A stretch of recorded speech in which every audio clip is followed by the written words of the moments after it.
dans le Christ, Shalom. Nous célébrons aujourd'hui le baptême de notre Seigneur Jésus-Christ. Et cette fête clôture le temps de Noël. Nous allons réfléchir dans notre partage d'aujourd'hui sur le baptême comme gratuité de dons et de grâces de Dieu. À travers le baptême, Dieu nous offre son amour incommensurable. Et Dieu nous invite donc à revenir vers lui, puisque le péché nous fait perdre notre dignité, notre grâce. Alors le baptême nous confère une grâce, un signe qui est indélébile, car nous devenons les enfants de Dieu.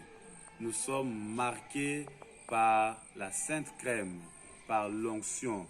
Donc nous devenons des rois, nous devenons des prêtres et nous devenons en même temps les prophètes. La première lecture d'aujourd'hui souligne cette gratuité de l'amour de Dieu. Dieu qui nous invite à venir vers lui.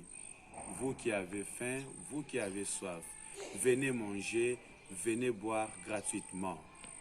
Et à travers cette invitation, Dieu veut nous montrer sa miséricorde infinie. Il invite l'homme pécheur, l'homme injuste à revenir vers lui, car il est miséricorde, il est pardon, il efface nos péchés, il oublie nos péchés. Ses pensées ne sont pas nos pensées, ses chemins ne sont pas nos chemins. Et l'homme doit chercher à entrer dans la logique de Dieu, dans les dynamiques de Dieu, à comprendre la volonté de Dieu dans sa vie, dans notre vie. Qu'est-ce que Dieu veut de nous? Qu'est-ce que Dieu veut pour moi? Qu'est-ce que Dieu veut pour notre monde? Dieu veut que nous puissions vivre en famille. Voilà pourquoi le baptême fait de nous une famille des enfants de Dieu, une famille de rachetés, une famille de personnes lavées, purifiées par le sang de l'agneau. C'est ce que la deuxième lecture nous dira.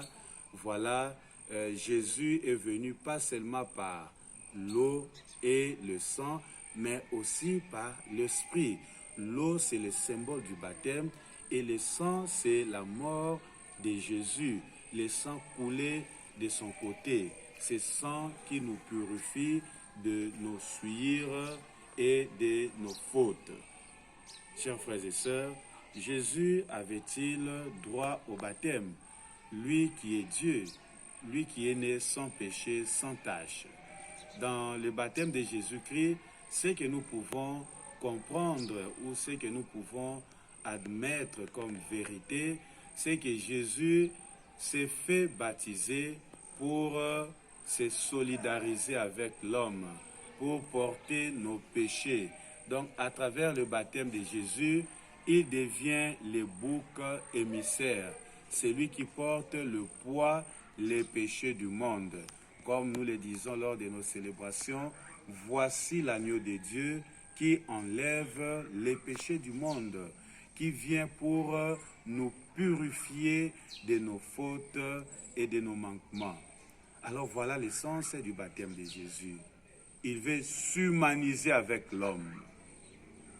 Il veut aussi en même temps rendre l'homme pur, sans faute, sans péché. Il veut ramener l'homme vers Dieu, l'homme qui était perdu, l'homme qui a choisi le chemin du mal, le chemin de la perdition. Et voilà, le baptême pour nous est un symbole. Nous pouvons comprendre ou résumer le baptême comme symbole ou signe et en même temps comme mystère. Ce symbole fait de nous des enfants de Dieu. À travers le signe de l'eau, nous entrons dans cette grande famille et nous sommes choisis. Le baptême devient donc l'élection de devenir Israël, le peuple de Dieu, le peuple racheté, la race choisie et le sacerdoce royal. Voilà ce que le baptême nous confère. En même temps, le baptême est un mystère, puisqu'à travers celui-ci, nous mourrons avec le Christ. Nous mourrons avec nos péchés, à travers l'immersion, par le fait que nous sommes plongés dans l'eau. Et l'eau, cette eau amène toutes nos fautes. Alors nous sortons victorieux, nous sortons glorieux, comme Jésus est sorti glorieux après la mort. Jésus a vaincu la mort. Dans le baptême, il y a déjà la croix, il y a le mystère de la croix, il y a l'essence de la souffrance, il y a l'essence même du sacrifice. Dans le baptême, il y a aussi l'essence de la glorification ou bien de la résurrection. Donc celui qui accepte les baptêmes, il accepte de mourir avec Jésus et en même temps de ressusciter avec lui. Alors mourir et ressusciter avec Jésus veut dire mettre une fin, interrompre avec notre vieux homme pour entrer ou nous vêtir de l'homme nouveau, recréé à l'image de Dieu.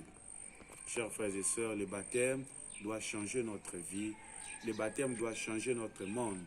Le baptême doit faire de nous des hommes capables de transformer le monde, capables de transformer notre société et surtout à ne faire que du bien partout où nous passons, partout où nous sommes. Le baptême, c'est un contrat. Le baptême, c'est un engagement. Le baptême, c'est une promesse. Le baptême, c'est en même temps une nouvelle façon de vivre. Nous ne vivons plus nous-mêmes. Et ce n'est plus moi, ce n'est plus toi qui vis, mais c'est le Christ qui vit en nous. C'est le Christ qui nous transforme. Regardons, chers frères et sœurs, si nous sommes fidèles à notre vœu de baptême, si nous sommes capables de garder encore nos insignes du baptême, la Bible en reçue, la bougie reçue comme lumière du monde, aussi le sel comme sel du monde, comme l'évangile de Saint Matthieu au 5e chapitre le dit, vous êtes la lumière du monde et vous êtes le sel de la terre. À travers le baptême, la voix de Dieu retentit. Dieu nous dit, tu es mon enfant, tu es ma fille, tu es mon fils bien-aimé, j'ai été choisi, tu as du prix à mes yeux. Et le baptême nous donne aussi l'effusion de l'Esprit Saint. Le baptême est la toute première Pentecôte de notre vie, car il nous confère l'Esprit Saint, les dons et les grâces de l'Esprit qui habitent en nous. Et le signe indélébile que nous recevons d'être enfants de Dieu ne sera jamais ôté. Mais une seule chose, revenons auprès du Seigneur à chaque fois que nous tombons. Que Dieu Tout-Puissant nous bénisse, le Père, le Fils et le Saint-Esprit. Amen.